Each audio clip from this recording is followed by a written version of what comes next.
Hi everyone, this is Jen from Weitai Hydraulic. Nice to see you again. Today we would like to make an introduction of our tie rod cylinder, which is widely used in agriculture machinery, special vehicle, trailer, and other related industrials.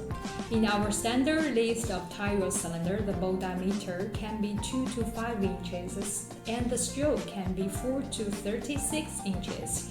And we can make both 2T to 3T serials based on the difference of the testing pressure and rated pressure. Every tie rod cylinder will be 100% tested and 1.5 times of the rated pressure. And our monthly supplying capacity can be 10,000 pieces.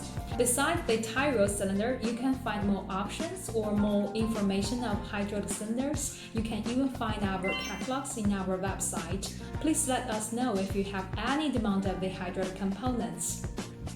Thank you for watching. See you next time.